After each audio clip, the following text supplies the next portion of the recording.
তোমার ব্যবহারে যেন কোনোদিন মা বাবা কষ্ট না পায়, তোমার আচরণে কোনোদিন শিক্ষক যেন কষ্ট না পায়, তোমার আচরণে কোনোদিন উলামায়ে কেরাম যেন কষ্ট না পায়। বলবা কেন? জীবনে সফলতার চেয়ারে বসার জন্য দোয়া লাগবে তিনটা। মা বাবার দোয়া লাগবে, শিক্ষকের দোয়া লাগবে, উলামায়ে কেরাম মুরব্বিদের দোয়া লাগবে।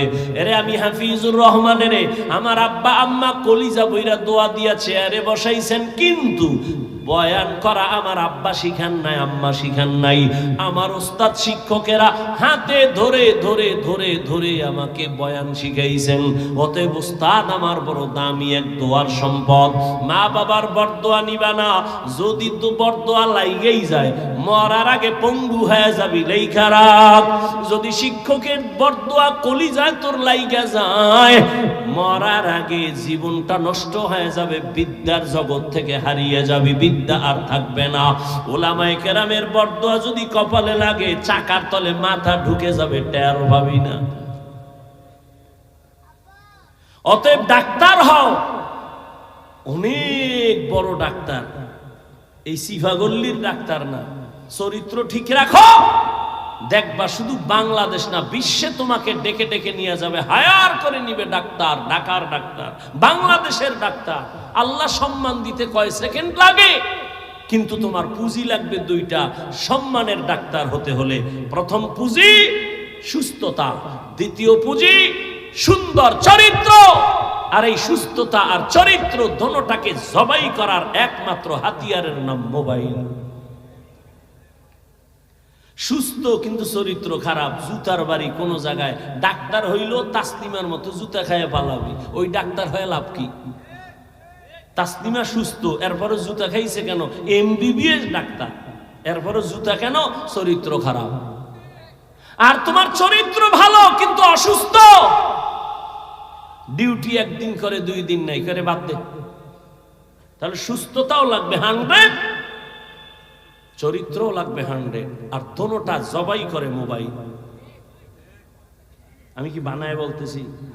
সবার হাতে মোবাইল আছে। এখন বাসায় যাইয়া গুগলে সার্চ দিবি, টাচ মোবাইল দেখলে শরীরের অঙ্গের কি কি ক্ষতি হয়, চিকিৎসা বিজ্ঞানীরা কি থিওরি দিছে সব গুগলে আছে। আজকে গিয়া দেখিস। আমাকে হুজুর গুটি শুনবি না, কপাল পরা।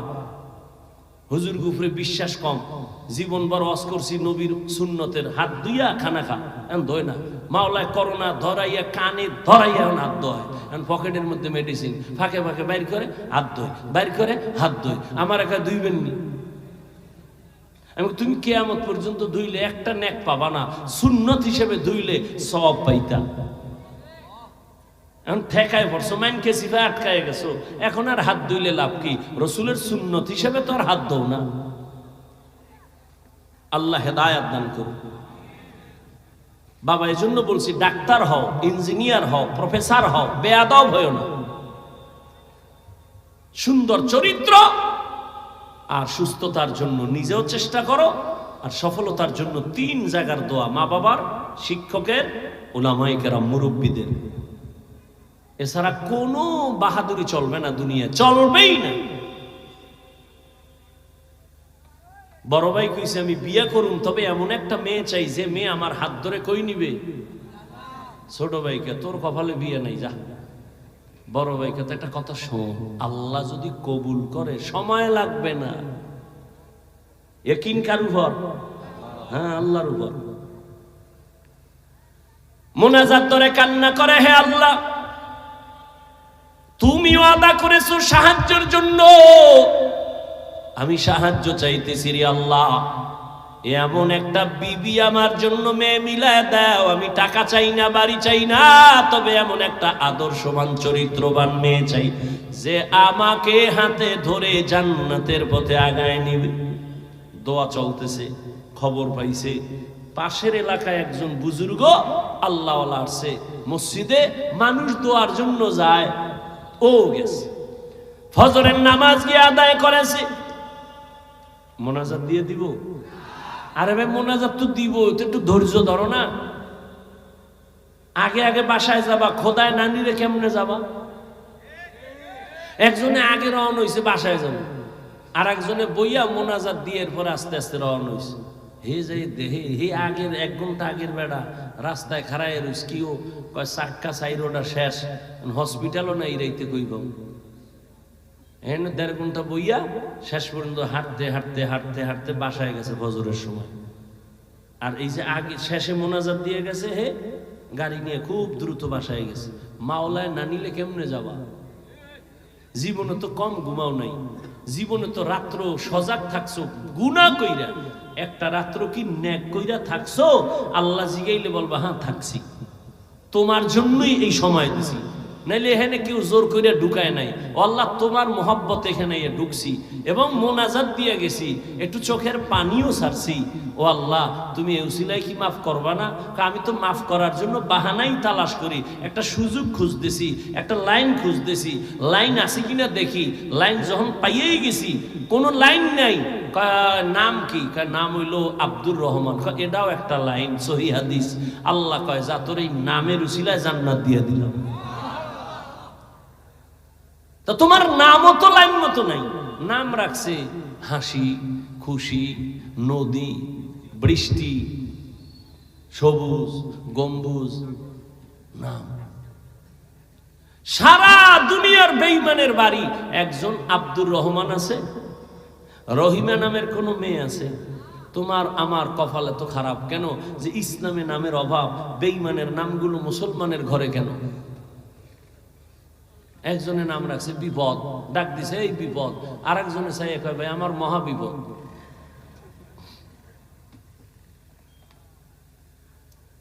আগে সন্তান হইলে দৌড়ে যাইতো বড় হুজুরের দ্বারে, হুজুর একটু খেজুর মুখে নিয়ে দেন আর একটা নাম রাইখে দেন, সুন্দর একটা নাম। এখন লাগে না, ওই যে গজব মোবাইল খুঁজে টুইজে পাইছে একটা নাম, দুনিয়ার আকাম সাকামের নাম এটা একটা দিয়ে দিছে। আর নাম যখন রাখছে এটার একটা নামের অ্যাকশন একটা আছে। নাম আবু বকর, খুব নরম। নাম ওমর, খুব গরম। নামের একটা বরকত আছে।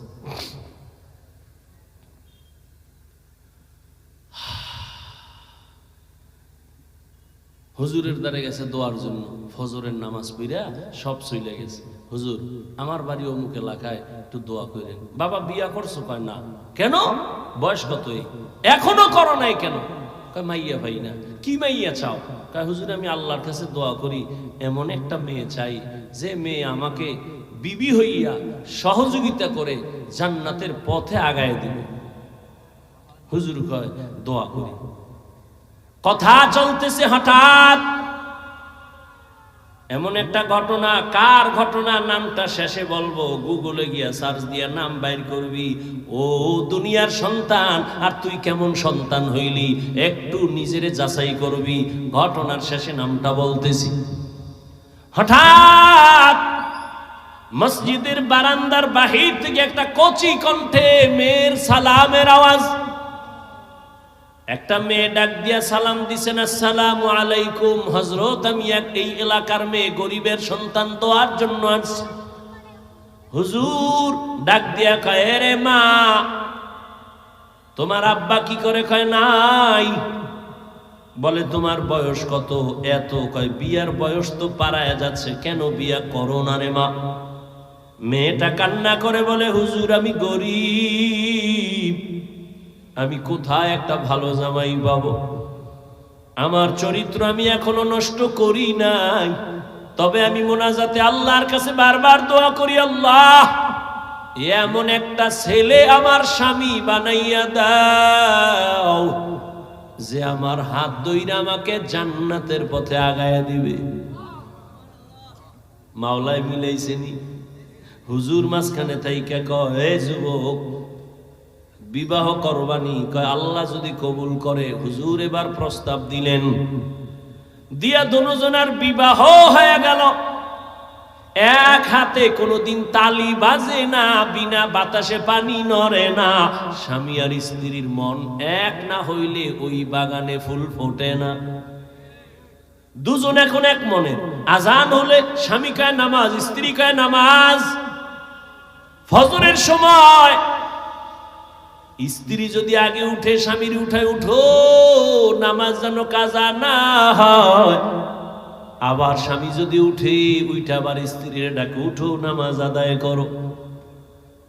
ও পর্দার আড়ালের আম্মা জানেরা, একটু শুনেন কেমন মা।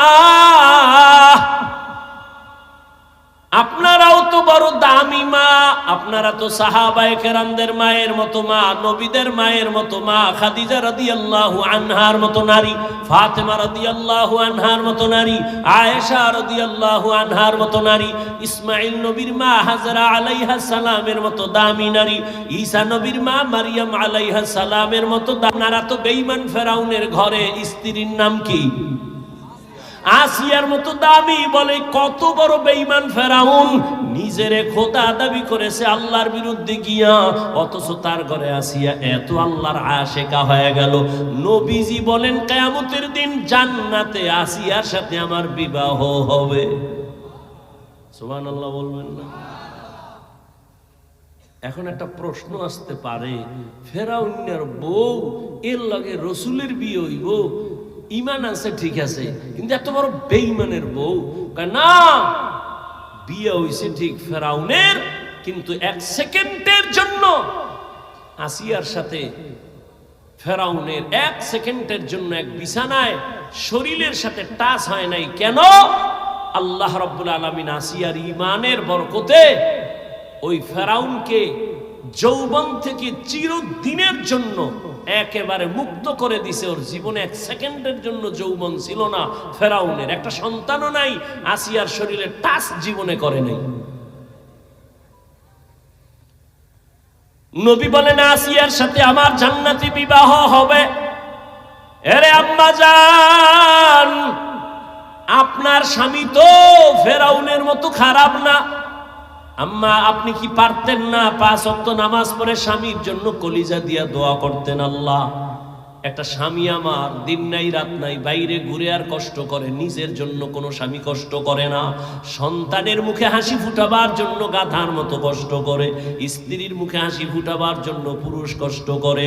ও আল্লাহ, আমার স্বামীর কামাইতে বরকত দাও, আমার স্বামীরে হেফাজত করো। আর ঘরে আসলে বুঝাইতেন স্বামী নামাজ পড়ো, হালাল ভাবে চলিও।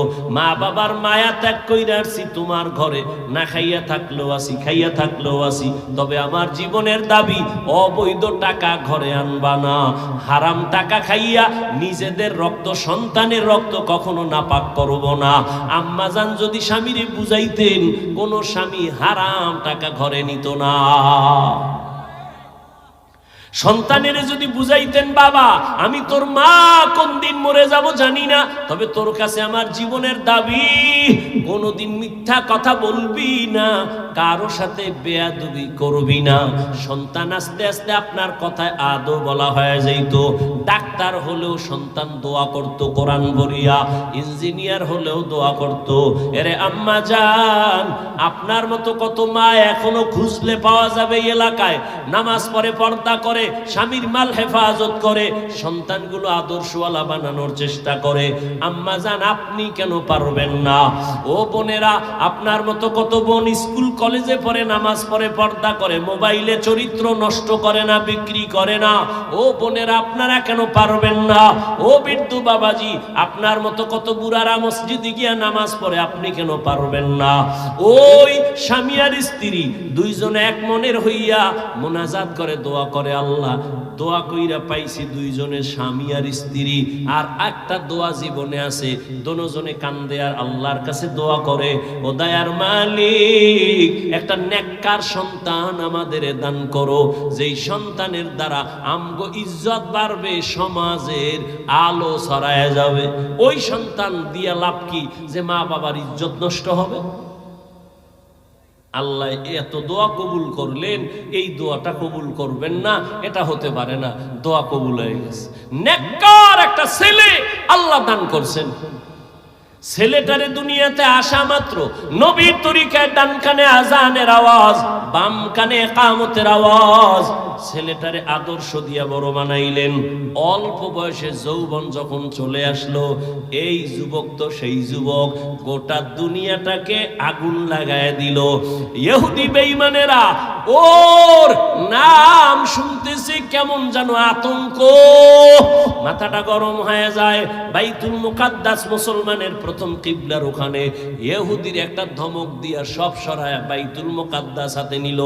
মালয়েশিয়া, রাশিয়া সব বেঈমান, সিরিয়ার বেঈমানের মোকাবেলায় মোটামুটি দুনিয়াটা বিজয়ের ডঙ্কা বাজায় দিল। ইতিহাস যারা জানো, এই লোকটার নাম জানে না এমন কোন হিন্দু নাই, বৌদ্ধ নাই, মুসলমান নাই। সারা দুনিয়ার ইতিহাসবিদরা এই যুবকের নামটা জানে, যেই যুবক দুই মা বাবার দোয়ায় হইছে। এমন মা দোয়া করছে স্বামী চাই জান্নাতে নিবে, এমন বাবা দোয়া করছে বউ চাই জান্নাতে নিবে। এই দুইজনের দোয়ায় সন্তান আসছে এক জগৎ বিখ্যাত অগ্নি শর্মা, এমন এক আল্লাহর মোহাব্বতের বান্দা, যার হস্তক্ষেপে ইসলামের পতাকা উড্ডীন বেঈমান নিপাত হয়ে গেছে, পরাজয় বরণ করেছে। ওই যুবকের নাম সেই সালাহউদ্দিন আইয়ুবী রাহমাতুল্লাহি আলাইহি। সুলতান সালাহউদ্দিন আইয়ুবীর ইতিহাস পর গুগলে লেখা আছে, সব ডিটেইলস দেওয়া আছে। কে সে সুলতান সালাহউদ্দিন আইয়ুবী? সকল রাষ্ট্রনায়করা সালাহউদ্দিন আইয়ুবীর নাম না নিলে ওদের ইতিহাস কমপ্লিট হয় না। সুলতান সালাহউদ্দিন আইয়ুবী গোটা ইতিহাসের পৃষ্ঠায় স্বর্ণ অক্ষরে তিনি এখনো অমর। এই জন্য আগেও বলছি, ও যুবক, ডাক্তার যদি হও বেয়াদব হইও না তো তাসলিমার মতো জুতা খায়া পালাবা। এখনো সময় আছে, পেছনের গুনার থেকে তওবা করে নাও। তোমার গুনার খবর মা বাবা কেউ জানে না, আল্লাহ জানেন। ওই আল্লাহর মোহাব্বত নিয়ে মনে মনে গোপনে গোপনে একটু আল্লাহকে বলো, হে আল্লাহ, মনে হয় জানো এই ময়দানে আমার মতো গুনাহগার কেউ নাই। গুনার কারণে আমার হাত না পাক, চোখ না পাক, জিহ্বা না পাক, গুনাহ করতে করতে জীবনটা শেষ। কত নামাজ ছাড়লাম, কত দাড়ি কাটলাম, বেপরদায় চললাম। ও আল্লাহ, আমার মতো কত যুবক আবার জেনারেল লাইনে থাকে, চাকরি করে, ব্যবসা করে, নামাজ পড়ে, আমি কেন পারবো না? ও আল্লাহ, মনে চাইছে কত গুনাহ করছি শখ লাগাইয়া, আর গুনার কাছেও যাব না। দুনিয়াতে চিরদিন থাকবো না মুসলমান হিসাবে, দুনিয়া থেকে তো চলেই যেতে হবে, আল্লাহর আদালতে দাঁড়াতে হবে, গুনাহগার হইয়া দাঁড়াবো না। আজকে থেকে তওবা করলাম, নামাজ ছাড়ছি আর ছাড়বো না, বেপরদায় চলছি আর চলবো না, দাড়ি কাটছি আর কাটবো না। তবে সবার কপালটা খুলবে না। বয়ানের শুরুতেই কিন্তু বলেছিলাম আবু জাহালের কথার, ওমরের কথা। জানি না কার কপাল কোন দিকে যাবে। অনেকে বয়ান শুই না বাইরে গিয়ে আবু জাহালের মেজাজ নিয়ে চলবে আর বিরোধিতা করে আরো গুনার পাল্লা ভারী করবে। আর একদল ওমরের মেজাজওয়ালা চোখের পানি ছেড়ে গুনার কথা স্মরণ করে তওবা করবে, ফজরে মসজিদে চলে যাবে। ও আল্লাহ, জানি না এই ময়দানে কারা তওবার নিয়ত করেছে। তবে আবদার, ও যুবক বাবারা, যেখানেই থাকো আল্লাহর মোহাব্বত নিয়ে চলো, মা বাবার দোয়া নিয়ে চলো, আল্লাহর কাছে তওবার নিয়ত বলো, হে মালিক, আর মা বাবারে কষ্ট দিব না।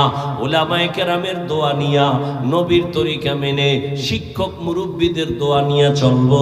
আল্লাহ, তুমি আমার তওবা কবুল করো। এরকম খাঁটি নিয়তে তওবা করার যাদের অন্তর তৈরি, মুনাফিকি নাই, যাদের নিয়তটা খাঁটি, শুধু তাদেরকে বলবো দুটো হাত আল্লাহকে দেখাইয়া দাও। রসুলের 30 বছর বয়সে কাবা নতুন ভাবে উঠাইতেছিলেন। কোরাইশ বংশের লোকেরা হালাল টাকা দিয়া, যেই পরিমাণ টাকা দিছে ওই পরিমাণ টাকায় এই সিনা বরাবরের অংশ সহ দেওয়াল উঠে না, এই জন্য একটু বাদ দিয়া ওই বাকি অংশ ঘুরে ফেলেছে। এটাকে হাতিমে কাবা বলে। তরবারি নিয়ে দাঁড়ায় বলে, এই মুশরিক আর কাফের, 5 মিনিট আগে মুহাম্মদের দুশমন ছিলাম, সন্ত্রাসী, টেররিস্ট, এখন দাঁড়ায় গেলাম, কারা আছো মুহাম্মদের বিরুদ্ধে, আমার তরবারির সামনে দাঁড়াও। মুহাম্মদের প্রয়োজন নাই, আমার তরবারি ফয়সালা করবে, আসো।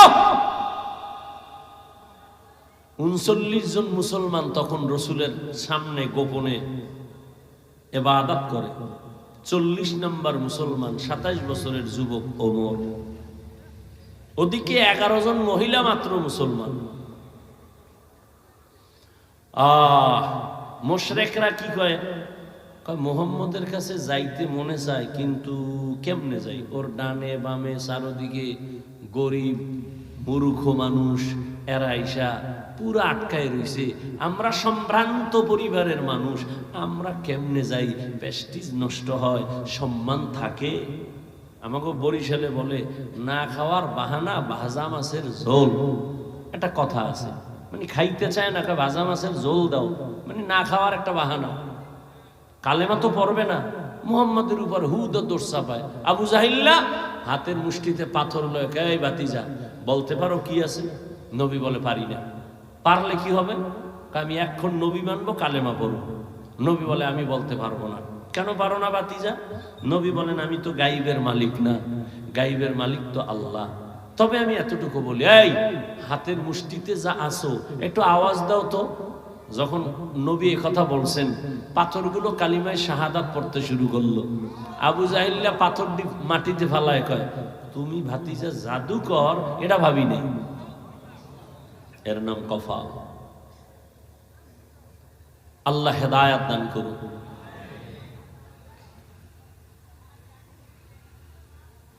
উলামায়ে কেরাম যে আলোচনা করেছেন, দোয়া করি উম্মাহকে উলামায়ে কেরামের কথাগুলো সহি তরিকায় আমল করার তৌফিক দান করেন। উলামায়ে কেরামের ইজ্জতকে আল্লাহ বাড়ায় দেন। উলামায়ে কেরামের ইজ্জত বাড়লে একটু সমস্যা হতে পারে আপনাদের, না? না, আমিনের আওয়াজে এরকমই ভাবলাম। উলামায়ে কেরামের ইজ্জত বাড়লে উম্মতেরও ইজ্জত বাড়ে। উলামায়ে কেরামের ইজ্জত কমে গেলে উম্মতেরও ইজ্জত কমে যায়। কেমনে বুঝাইতে আমার ধৈর্য কতটুকু হবে আপনাদের জানি না। উলামায়ে কেরামের ইজ্জত বাড়া, উম্মতের ইজ্জত বাড়া। কেন? কিয়ামত পর্যন্ত আর এক সেকেন্ডের জন্য নবী আর দাওয়াত দিতে আসবেন না। আসবেন? সাহাবায়ে কেরাম আসবেন, আইম্মায়ে কেরাম, ইমাম আবু হানিফা, ইমামে আজম, ইমাম শাফিঈ, ইমাম মালিক, ইমাম আহমদ বিন হাম্বল, ইমাম বুখারী, ইমাম মুসলিম, ইমাম তিরমিজি, কেউ আসবেন না। বড় বড় আউলিয়া এরাও আসবেন না। কিয়ামত পর্যন্ত এই জাতিকে জান্নাতের পথে ডাকবেন, সঠিক শান্তির ঠিকানা দিবেন একমাত্র শুধুমাত্র কেবলমাত্র উলামায়ে কেরাম। অতএব কারণ এই উলামায়ে কেরামকে মাথার মুকুট বানায় যে রাখবে, সে দুনিয়াতেও ধন্য, পরকালেও ধন্য। আর উলামায়ে কেরামের সাথে যে বেয়াদবি করবে, ও মরার আগে মরে যাবে। তার মানে রুহু থাকবে, দেহ থাকবে না, বিছানায় পঙ্গু হয়ে পড়ে যাবে। এই বাংলাদেশে যত ঝামেলা দেখো, একমাত্র আলেমদের সাথে বেয়াদবির ফলাফল। একটু আগে বলে আসছি আর এক জায়গায় মাগরিবের পরে, যে আওয়ামী লীগ গেছি গা, লাফাইস না, শিক্ষানে জুলুমের ফলাফল এমনই হতে পারে। লাফাইও না, শিক্ষা না। তুমি জুলুম করলেও কিন্তু খবর আছে। মুসলমানের আন্দোলন একদিন নয়, মুসলমানের জীবন দেওয়া একবার নয়, মুসলমানের আন্দোলন আজীবন। জীবন দিবে বারবার জালেমের বিরুদ্ধে, ইসলামের পক্ষে। আর তুমি নাকে তেল লাগায় ঘুমাও দেশ স্বাধীন। আর ঢাকার শহরে মা বোনেরা স্লোগান দিচ্ছে সাংবাদিকের সামনে, আমগো দেহ ব্যবসার অধিকার আবার ফেরত চাই। তুমি নাকে তেল লাগায় ঘুমাও। মুসলমানের সন্তান আরামে সেদিন ঘুমাবে নিশ্চিন্তে, যেদিন এদেশের ময়দানে মাঠে ঘাটে উলামায়ে কেরাম কলিজা খুলে কোরআনের বয়ান করবেন, কোন সুদখোর আর বেনামাজির অনুমতি নিতে হবে না। মুসলমান নাকে তেল লাগায় আরামে ঘুমাবে সেদিন এদেশের প্রত্যেকটা মাদ্রাসা মসজিদের কমিটির মধ্যে বেনামাজি সুদখোর থাকবে না যেদিন। শিয়ালের হাতে মুরগি দিছে 3 দিনের আমানত। কার কাছে? শিয়াল পণ্ডিতকে দোয়াও চাই, মাফও চাই, জিন্দা কেন মরাও ভাইতা না। শিয়ালের হাতে মুরগি দিলে যা হয়, ধর্মের চাবি সুদখোর আর বেনামাজির হাতে দিলে তাই হয়। দিছে কে? এইবার আর আওয়াজ নেই। কে দিছে? ইসলাম চাই। ভোটের আগের রাত্রে টাকা খাইয়া কেবলা ঘুরাইয়া দিছে। ঠিক নেই? হুজুরকে দিয়া লাভ নাই। হুজুরেরা কি করবে? হুজুরেরাই সব করে, সব করতেছে। হুজুরেরা যা এ জাতিকে দিয়েছে, আল্লাহর কসম পৃথিবীর কেউ এগুলি এই জাতিকে দিতে পারে নাই। যদি বলো হ্যাঁ দিছে, আমার জবাব 5 টাকা দিছে, 5000 টাকার হয়রানি করেছে। ওলামায়ে কেরাম নিঃস্বার্থভাবে দিয়েছে। সারা জীবন ওলামায়ে কেরাম সরকারি চাকরি করে, বেসরকারি চাকরি করে, ডিউটি কত ভাই? কয় ঘন্টা বলেন না কেন? আর একজন ইমাম মসজিদে খেদমত করে কত ঘন্টা? 24 ঘন্টা। রিমান্ডের শাস্তির মধ্যে থাকে। একক তো নামাজে দেরি হইলে রিক্সা ড্রাইভার কয় গেছিলেন কই? ইমাম সাহেব কয় কে তুমি? কয় রিক্সাওয়ালা। তোমার পাওয়ার? কয় 5 টাকা বেতন দেই মাসে।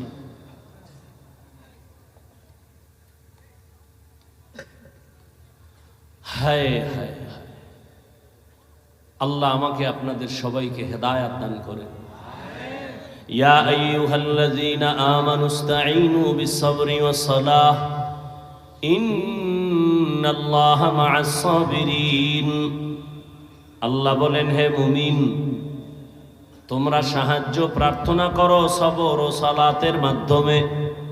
নিশ্চয়ই আল্লাহ পাক রব্বুল আলামিন সাবিরিনদের সাথেই থাকবেন।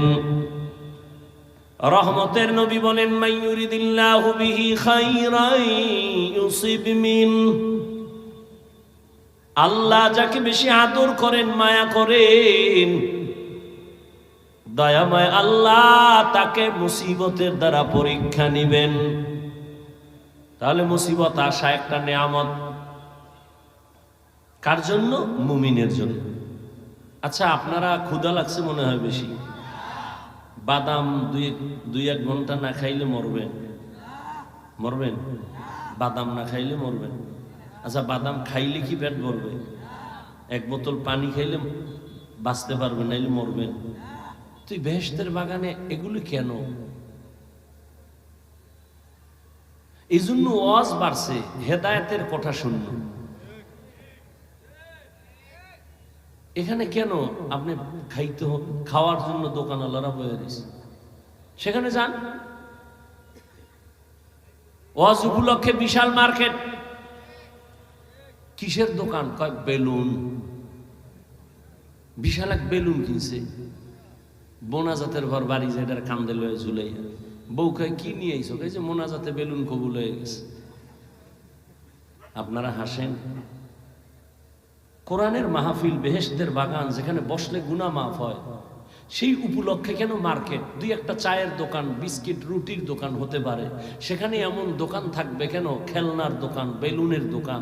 আবার এমন কোন দোকান থাকবে কেন যেই দোকানে বেপরদায় নারী ঢুকবে? এই কবিরা গুনার দায় বাইর কে নিবে? বলে গেলাম আপনাদেরকে না, সারা দেশ ঘুরে তো এগুলি দেখতেছি। হেদায়েত হয় না কেন? এর কারণ কি? ভাই, বয়ান তো আপনারা জানেন, আমি তো শুরুতেই বলছি, আমি নতুন কিছু বলবো না। মিথ্যা বলা হারাম, গালি দেওয়া হারাম, গীবত করা হারাম, মরা ভাইয়ের গোশত খাওয়ার সমান, জিনার থেকেও বেশি মারাত্মক গীবত। এগুলি জানেন না তো বয়ান তো এগুলিই করুন, বাইরে তো কিছু না। নামাজ 5 ওয়াক্ত পড়া ফরজ, মা বাবার খেদমত করা ফরজ, গান শোনা হারাম, নাচ দেখা হারাম, জুলুম করা হারাম, কারো হক নষ্ট করা হারাম, চুরি করা হারাম, ডাকাতি করা হারাম, কাউকে হত্যা করা হারাম। এই বয়ান তো আপনারা সব জানেন। শুধু কি তাই, আমরা এরা যারা বসছি সবাই মুসলমান। আপনার আল্লাহ আমার আল্লাহ এক না আলাদা? আপনাদের নবী আমার নবী, সত্য কথাটা মানেন আর না মানেন, অন্তত একটু স্বীকার করেন। আপনার নবী আমার নবী, আপনার আমার কোরআন, আপনার হাদিস আমার হাদিস। দুনিয়াতে আসছি সিস্টেম এক, আপনার ধর্ম আমার ধর্ম, কালেমা, কাবা সব এক। দুনিয়াতে আসছি সিস্টেম এক না? কুমিল্লাওয়ালারা লঙ্গি বইরা জন্ম নিছে, সব এক। বিদায় বেলা কাফনের সংখ্যা হবে 3টা, মহিলাদের 5টা। বক্তা হিসাবে একটা কাফন সম্মানে কেউ বাড়াবে না, গরিব হিসাবে কেউ একটা কাফন কমাবে না। কালার হবে আলাদা না? কালারও এক। কাফনের উপরে লেখা থাকবে বড় হুজুরের লাশ, লেখা থাকবে এটা কোটিপতির লাশ। এত ভাব কেন? আজকে আমি বক্তা ভাব, তুমি ক্ষমতা টাকার ভাব। এইভাবে কি হবে, সাদা কাফনে ঢুকলে সব বাহাদুরি শেষ। কবরের সাইজও হবে এক, কবরে প্রশ্ন হবে তিনটা, তাও এক। রবের পরিচয় দাও, ধর্মের পরিচয় দাও, রাহমাতুল লিল আলামিনের পরিচয় দাও।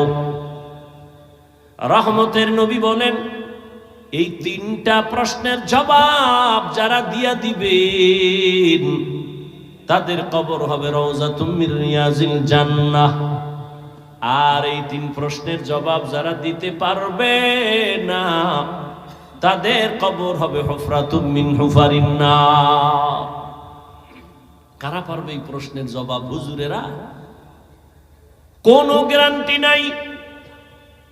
হুজুর জবাব দিতে পারবে যদি গ্যারান্টি থাকতো তাহলে 10 জন সাহাবা জান্নাতের টিকিট হাতে নিয়ে সারা জীবন আবার কান্না করে কাটাইতেন না। রহমতের নবী বলেন, আমি আয়েশার হুজরায় শান নামাজের পর ঘুমাই, আমি ঘুমাইলে আমার চোখ বন্ধ থাকে কিন্তু আমার অন্তর ঘুমায় না। রাতের গভীরে হঠাৎ আমার কান সজাগ হয়ে গেছে, কে যেন আমার মাথার পার্শ্বের মসজিদে নববীতে কান্না করে। এই আর একটা কথা বলি নাই, এই জন্য উঠতেছে মনে হয়। বয়ান বক্তার এলেমের আমলের বাহাদুরিতে বয়ান হয় না, সম্পূর্ণ বয়ান নির্ভর করে শ্রোতাদের অন্তরের মোহাব্বত আর আকর্ষণের উপর। জানি না এখানে আপনাদের অন্তরের কি অবস্থা। আমি আল্লাহকে ভরসা কইরা বসছি, কারণ নিজেরে ছোট মনে কইরা বসলে বরকত হয়। আর আল্লাহ আমার মনে হয় এই জন্য ছোট বানায় রাখছে। একদিন এক বড় আলেম রেজি গিয়েছিলাম, হুজুর কেন? আমার মনে চায় আমি আরো অনেক উপরে উঠি, লেখাপড়া করি, বিদেশ যাই। না, যদ্দুর আছেন এই সম্মান কয়জনে পায়? আর এই যে আল্লাহ অনেক উপরে উঠায় নাই, বড় মুফতি হন নাই, এটা হইলে হতে পারে আপনি অহংকারে লাইন ছাড়া হয়ে যাইতেন। আর এখন দুর্বলতা আছে, কাঁদতেছেন। আল্লাহ তো চোখের পানি চায়, বিনয়ী চায়, অহংকার চায় না। জানি না আপনাদের অন্তরের কি হালাত, ওই অনুযায়ী বয়ান হবে। বক্তব্য সব শেষ, বাকি শুধু হাত দুইটা উঠাবো আর আলহামদুলিল্লাহ কয়ে মোনাজাতটা দিব। আর হাত যদি উঠাইয়েই ফালাই, আর জীবনে এখানে আমু কিনা তাও জানি না, বয়ান আর দেখা হবে কিনা তাও জানি না। তবে নিজের কপালটাও নষ্ট করিয়েন না, অন্যেরও ক্ষতি করিয়েন না। কিছু কথা বলার তৌফিক আল্লাহ দিতেছেন, আপনারা দোয়া করলে বলবো, ডিস্টার্ব করেন না। খবরদার, আপনার যদি উঠার ব্যারাম থাকে, ভিতরে ঢুকছেন কেন? আপনি রাস্তায় দাঁড়াবেন, ফাঁকে যাইয়া বাথরুম করবেন, বিড়ি টানবেন, আবার আয়া শুনবেন। চোখের সামনে বসে ডিস্টার্ব কেন? মানুষ ভালো হইতে বহু সময় লাগে, কপাল পুড়তে 1 সেকেন্ড লাগে না। বহু মাস্তান সাইজ হয়ে গেছে, খবর নাই, বিল্ডিং পড়ে আছে, খবর নাই ও আসমানে না জমিনে। বাহাদুরি কইর না, মাস্তানি ভালো না সব জায়গায়। বহু মাস্তান রাস্তায় কাইতে ঠ্যাং ভাঙ্গা ঘরে বয়ে রইছে। বহু রাস্তায় পাগল দেখছি, পাগল ইংলিশে টকিং করে কিন্তু বস্ত্র অর্ধেক, আরবিতে কথা বলতেছে খুব দ্রুত কিন্তু শরীরের পোশাক অর্ধেক। পাগল। ভাবলাম কারণ কি? পাগল আবার ইংরেজি শিখছিনি কোথাও গিয়া? জবাব আসলো অন্তর থেকে, না। তাহলে এই ছেলেটা স্কুল কলেজের ভালো একটা স্টুডেন্ট ছিল, শিক্ষকের সাথে না হয়, মা বাবার সাথে না হয়, কোনো মুরব্বীর সাথে বেয়াদবি করে পাগল হয়ে গেছে। মাদ্রাসার কোনো ভালো ছাত্র ছিল, বেয়াদবি চূড়ান্ত পর্যায়ে করার কারণে আল্লাহ ওরে পাগল বানাই দিয়েছে। পাগল বানাইতে কি বেটা তোরে আলাদা মেডিসিন লাগে? ব্রেনের একটা তার আউলে গেছে, সব শেষ, কিচ্ছু লাগবে না। ঘুমের থেকে উঠে দেখবি দুনিয়া পুরাটা অন্ধকার। মাকে বলবি, আম্মু আমি তো চোখে ঝাপসা দেখি, কি হইল? আম্মু কান্না করে, আর মাওলায় না দিলে আর হবে না।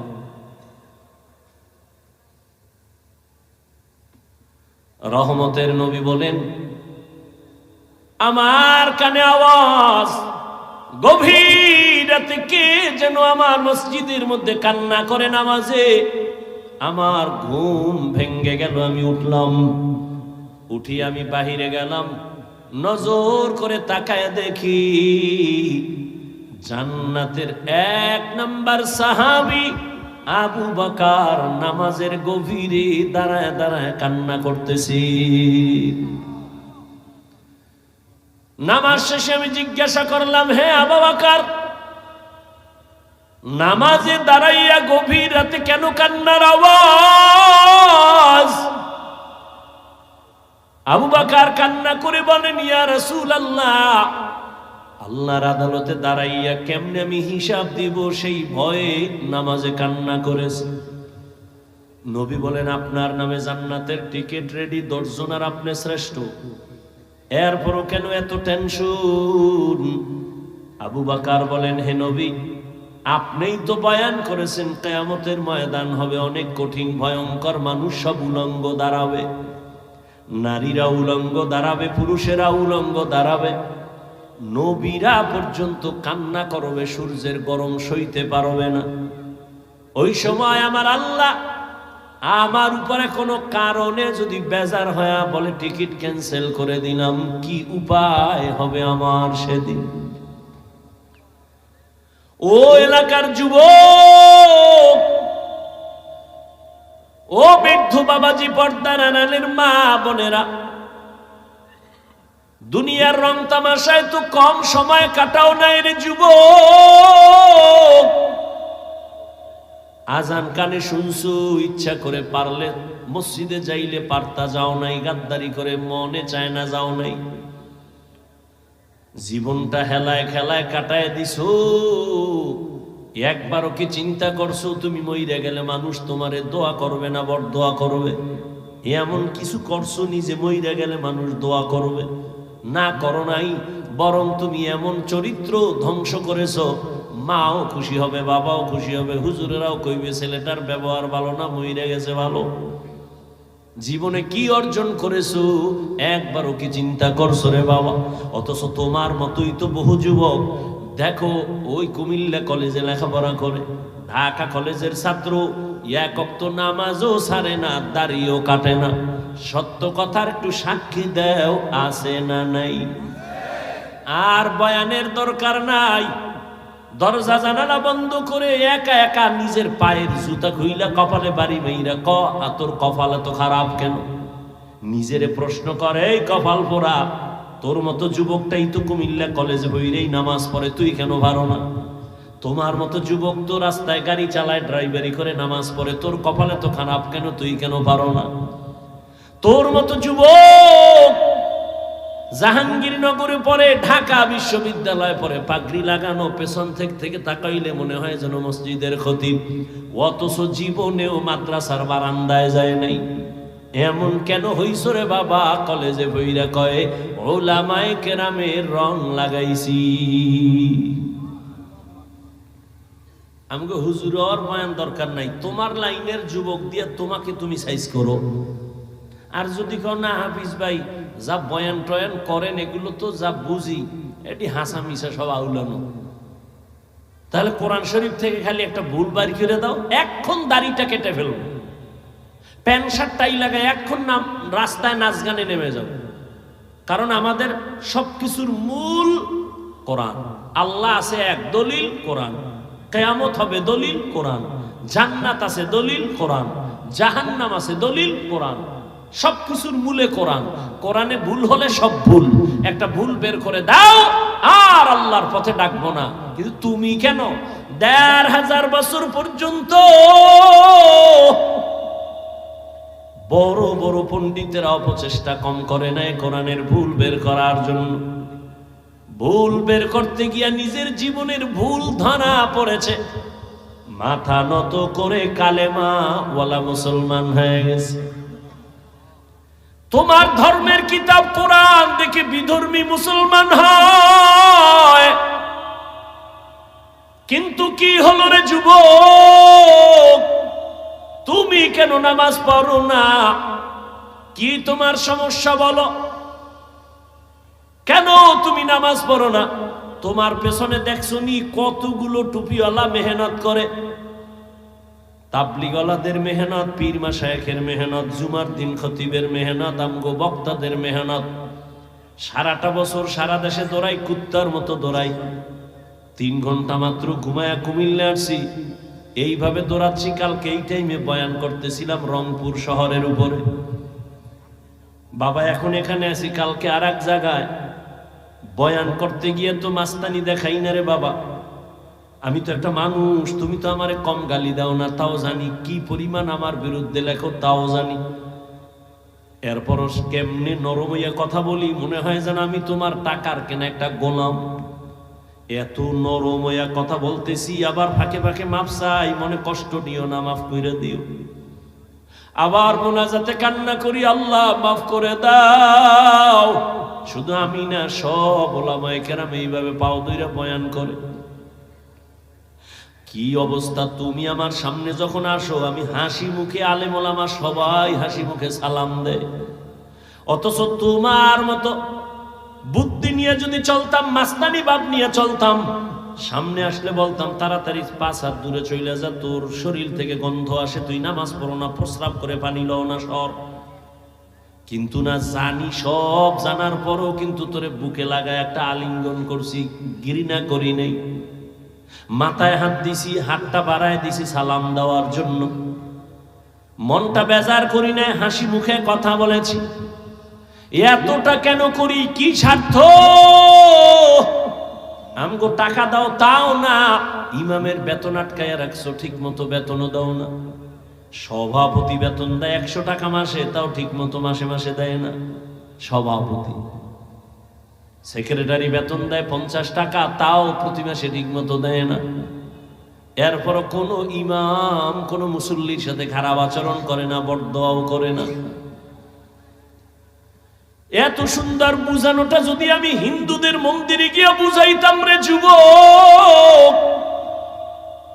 12 মাস লাগতো না, মাত্র 6 মাস দৈনিক 1 ঘন্টা কইরা যদি হিন্দুদের মন্দিরে গিয়া বয়ান দিতাম, খ্রিস্টানদের গির্জায় গিয়া বয়ান দিতাম, আমার মন বলে ইনশাআল্লাহ এদেশের হিন্দু খ্রিস্টান সব মদিনার আশেক হয়ে যাইত। অথচ তোমার পেছনে 12 মাস 12 মাস 12 মাস, ফজরের পরে, জোহরের পরে, আসরের পরে, মাগরিবের পরে বয়ান আর বয়ান আর বয়ান। মানুষ এমন ভাবে টানতেছে, মনে হয় যেন 5 মিনিটের জন্য হুজুর আসবেন, একটু দেখা করে যাবেন, এইভাবে মানুষ টানে। এত বয়ানের পরেও কেন পরিবর্তন নাই? এর একমাত্র কারণ, তুমিও মুসলমান, আমিও মুসলমান, তোমার আমার আল্লাহ এক, নবী এক, কোরআন এক, কাবা এক, ধর্ম এক, কালেমা এক। তাহলে তোমারে আমার বুঝাইতে হবে কেন? অথচ তোমারে বুঝাইয়াও টুপি মাথায় দেওয়াইতে পারি না। আমি মুসলমান, টুপি খুলতে চাই না, লজ্জা পাই। আর তুমি কেমন ভিআইপি মুসলমান, টুপি মাথায় দিতে চাও না, লজ্জা পাও। আমি দাড়ি কাটতে চাই না, লজ্জা। তুমি কেমন মুসলমান যে দাড়ি রাখতে চাও না, লজ্জা। আমি মুসলমান, মসজিদে না ঢুকলে লজ্জা পাই। তুমি কেমন মুসলমান যে মসজিদে ঢুকতে গেলে লজ্জা পাও। আমি মুসলমান, বেপরদায় চলতে গেলে লজ্জা পাই। আর তুমি কেমন মুসলমান যে পর্দা করতে গেলে লজ্জা পাও। বালিশে মাথা লাগা একটু ভাবিও, মালিকের দরবারে কেমনে দাঁড়ায় জবাব দিবা। হেদায়েতের মালিক আমার আল্লাহ। আসলে তুমি আল্লাহর হেদায়েতের পর্দার বাইরে সরে গেছো। কিন্তু আমার আল্লাহ স্বার্থপর না। যদি স্বার্থপর হইতেন, ঘুমের মধ্যে চেহারা কুত্তার মতো বানায় দিতেন। মুহাম্মদের উম্মত হওয়ার কারণে এত গুনার পরেও চেহারা আল্লাহ পাল্টায় দেয় না কেন? একমাত্র মুহাম্মদের উম্মত। মুহাম্মদের উম্মত না হইলে ঘুমের থেকে উঠে দেখতা চেহারা বানর হয়ে গেছে। কিন্তু আমার নবী আল্লাহর কাছে কান্না করে বলছিলেন, হে মালিক, আমার উম্মত গুনাহ করলেও তুমি চেহারাটা পাল্টাইয়া দুনিয়ায় ইজ্জত হারাইও না রে আল্লাহ। নবী উম্মতের কত দরদি।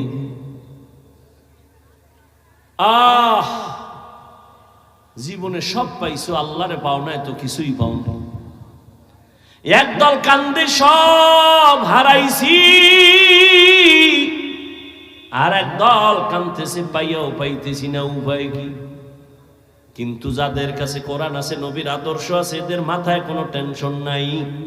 আগেও যেমন এখনো তেমন, ভবিষ্যতেও তেমন। চেয়ারম্যানের চেয়ারের মেয়াদ শেষ, আর নবীর আদর্শওয়ালা টুপিওয়ালা আলেমদের চেয়ারের কোনো মেয়াদই নাই। আবার শেষ কিসের? কারণ টাকা দিয়া সম্মান কিনলে ফুলের মালার পরে আবার জুতার মালাও আছে।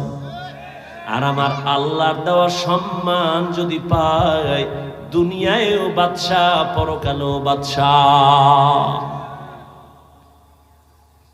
আল্লাহ পাক বলেন, ও মুমিন, সাহায্য চাও সবর ও সালাতের মাধ্যমে। আমি আল্লাহ সাবিরিনদের সাথেই আছি, কোনো ভয় নাই। নবী বলেন, আল্লাহ যারে বেশি মায়া করেন তাকে পরীক্ষা করবে মুসিবতের দ্বারা।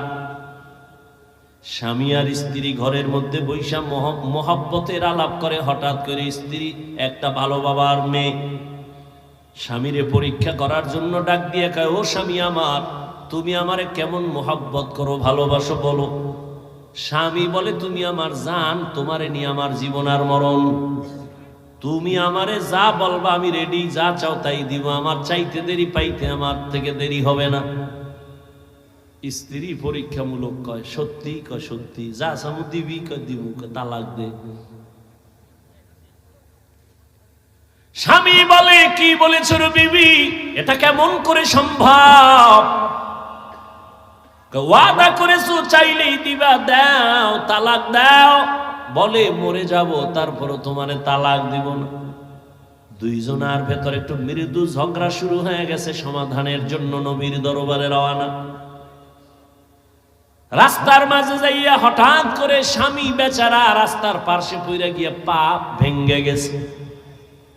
নুজহাতুল মাজালিসে ঘটনা আছে। স্বামী বেচারা একটা চিৎকার দিয়ে কয়, আমারে ধর, আমি মইরা গেলাম, সহ্য করতে পারি না, পা ভাঙ্গা ব্যথা।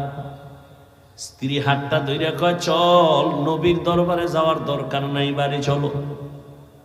বাড়ি যাইয়া স্বামীর হাত ধরে কয়, স্বামী আমারে মাফ করে দাও, আমি যে তালাক চাইছিলাম কথাটা ফিরায় নিলাম, উড্ড করে নিলাম। স্বামী ডাক দিয়ে কয়, বিবি তালাক কেন চাইছো? আবার উড্ড করে নিতেছো, কারণ কি? স্ত্রী বলে, তুমি কি নবীর হাদিস শুনো নাই?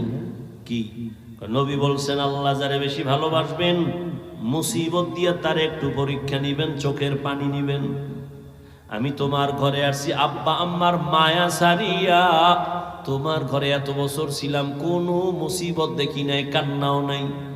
যেখানে মুসিবত নাই ওখানে খোদার রহমত নাই, যেখানে আল্লাহর রহমত নাই সেখানে আমিও থাকতে চাই না। কিন্তু রাস্তার মাঝে যাইয়া যখন তুমি পা ভেঙ্গে চোখের পানি ছেড়ে কাঁদছো, আমার মালিকের রহমত তোমার উপরে চলে আসছে, তোমার আল্লাহর পরীক্ষা শুরু হয়ে গেছে, রহমত নেমে আসছে। আমি নিয়ত করেছি যেখানে মুসিবত আছে ওখানে রহমত আছে, আর যেখানে আল্লাহর রহমত আছে সেখানে আমিও আছি। জিন্দেগি মে বন্দগি তু কর নহি, জিন্দেগি মে বন্দগি তু কর নহি, जिंदगी बे बंदगी शर्मिंदा है, जिंदगी बे बंदगी शर्मिंदा है। খারাপ লাগে? এই যুবক ঘুমাও, এটার লাগে একটু একতারা হইলে মজা লাগতো না? গানের তার কানে লাগাইয়া ঘুমাইতেছ রে যুবক, 5টা সেকেন্ড যদি ভাবতি যে ঘুমের মধ্যেও তো আজরাইল আসে, আমার রুমের মধ্যে যদি আজরাইল আজরাইল অন্ধকারে আইসা দেখে আমার কানের মধ্যে গানের তার লাগানো, হেডফোন লাগানো। আমি মুসলমান, আমি মালিকের দরবারে কেমনে জবাব দিব? রহমতের নবী বলেন, ঢোল বাদ্যের আওয়াজ যদি পাও কানে আঙ্গুল দিও, এটা শয়তানের আওয়াজ। আর এমন কোন গান নাই যে গানের আওয়াজে মানুষের গুনার দিকে আকর্ষণ বাড়ে না। কিন্তু বাবা আজকে একটা দাবি কইরা যাই, পারলে মানিও। আবদার, অর্ডার নয়, আবদার। কলিজা দিয়ে একটা আবদার করি রে যুবক, আমার বয়ানে তো মোবাইল বন্ধ করবি না। মক্কার ইমামাইয়াও যদি তোরে 1 লাখ টাকা দিয়াও কসম করায় কোরআন মাথায় নিয়ে, তারপরেও মোবাইল ছাড়বি না। মা ছাড়তে রাজি, বাপ ছাড়তে রাজি, মোবাইল ছাড়তে রাজি না। যেহেতু চালাবি, এই মোবাইল নিয়ে মরবি, ওয়াদা করছো, তাহলে আর কেমনে ফিরাম? তবে একটা আবদার করি, সারা রাত্র তো মোবাইলের ডিউটি নিয়েই থাকো। যখন ডিউটি শেষ হয়ে যাবে, নিয়ত কইরা ফেলাইছো এখন ঘুমাবো, মোবাইল অফ। ঠিক ওই সময় আমার আবদারটা পারলে একটু রক্ষা করিও। মাঝে মাঝে যখন তুমি ঘুমায় যাবা, তোমার এখন ডিউটি শেষ, ওয়াদা ছিল কথা বলবা, তাও শেষ, এখন দুজনে রেস্টে যাইবা। রেস্টে যাওয়ার আগে মোবাইলের মধ্যে একটু সার্চ দিও, ইউটিউবে গিয়ে লিখবা কোরআনের তেলাওয়াত, দেখবা মক্কা মদিনার ইমামদের তেলাওয়াত চলে আসবে। তুমি একটা তেলাওয়াতের মধ্যে টাচ কইরা, চালু কইরা বালিশের পাশে মোবাইলটা ফালায় দিও। এবার তুমি তোমার ইচ্ছা মতো ঘুমায় যাও, কোরআনের তেলাওয়াত চলতে থাকবে, তুমি শুনতে শুনতে ঘুমায় যাও। একদিন তুমি নিজে কানে ধরে ওয়াদা করবা, জীবনে আর গান শুনবো না। তেলাওয়াতে কলিজা এমন ভাবে টানবে, চোখের পানিগুলো পড়তে থাকবে। মাঝে মাঝে অনুরোধ করি, একটু দেখিও। কই মোবাইল তো আমিও চালাই, তোমার থেকে দামিটাই চালাই। কিন্তু না, আলহামদুলিল্লাহ, বুঝাবার জন্য বলি, অহংকার না রে বাবা। গোয়েন্দা বিভাগের লোকেরাও যদি মোবাইলটা নিয়ে চেকিং করে, কোনোদিন আমার মোবাইল একটা ফেসবুক পাবে না, আইডি পাবে না। গত ঈদে বাড়িতে গেছিলাম, রমাজানে দেশে কুয়াকাটা, আইসা ইউটিউব মাঝে মাঝে 2-1 ওয়াজ শুনতে গিয়া দেখি মেয়েদের অ্যাড আসে, ইউটিউব ডিলিট করে ফেলাইছে। কয়েকদিন খুব খারাপ লাগছে, একটু ওয়াজ মজ শুনবো বড় বড়দের, খুব খারাপ লাগছে। কিন্তু এখন সইয়া গেছে, আজও পর্যন্ত মোবাইল ইউটিউব আর ডাউনলোড করি নেই। মাওলার কাছে এমন একটা মোনাজাত নাই যে বলি না, আল্লাহ মোবাইলের গুনাহ থেকে বাঁচাও। বড় কঠিন এক পরীক্ষা মুমিনের জন্য এই মোবাইলের গুনাহ থেকে বাঁচা, বড় কঠিন এক পরীক্ষা। তুমি একটা ওয়াজ দেখবা, সেখানে মেয়েদের অ্যাড চলে আসে। অর্থাৎ গোটা দুনিয়ার আন্তর্জাতিক চক্রান্ত মুসলমানকে টার্গেট করে আছে। হুজুর ইমামতি করবা, কিন্তু ভেতরের নামাজ পড়বা ঠিক, কিন্তু ভেতরের রুহু থাকবে না। রুহু ছাড়া দেহের যেমন দাম নাই, ঠিক নামাজের রুকু আছে, সেজদা আছে, তাসবিহ আছে, কিন্তু নামাজের একটা রুহু আছে। ওইদিকে আবার কখন বয়ান করব যে নামাজের আবার রুহ কি? ওলামায়ে কেরামরা হাদিসটার ইবারত পড়ি, এতটুকু বুঝবেন। নবী বলেন, আনতা আবুদাল্লাহ কাআন্নাকা তারাহ ফাইন লাম তাকুন তারাহ ফাইন্নাহু ইয়ারাক। রহমতের নবী বলেন, তুমি এমন ভাবে নামাজে বা ইবাদত করো যেন তুমি নিজে আল্লাহকে দেখো।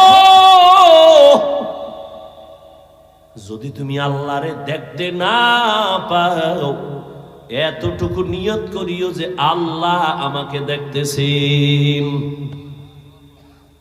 এর নাম নামাজের রূহ। একে ভিন্ন ভাষায় বলে খুশু আর খুজু। আল্লাহর ভয় নিয়ে নামাজে দাঁড়ানো। নামাজই পড়ে না, এ আবার রুহু পাইবে কই? নামাজ পড়ে না তো পড়েই না, উল্টা আমগো আবার ধাক্কা দেয়, হুজুর নামাজ না পড়লে আলহামদুলিল্লাহ আমগো দিল পরিষ্কার। আর নবী কি কয়, দুনিয়াতে যারা নামাজ পড়ে না ওরা পৃথিবীর শ্রেষ্ঠ নিকৃষ্ট চোর। নবী বলেন মুমিন আর বেঈমানের মধ্যে ব্যবধান নামাজ, বাইনাল আবদি ও বাইনাল কুফরি তরকুস সালাহ। বেঈমান কাফেরেরা নামাজ পড়ে না, মুমিনেরা নামাজ ছাড়ে না।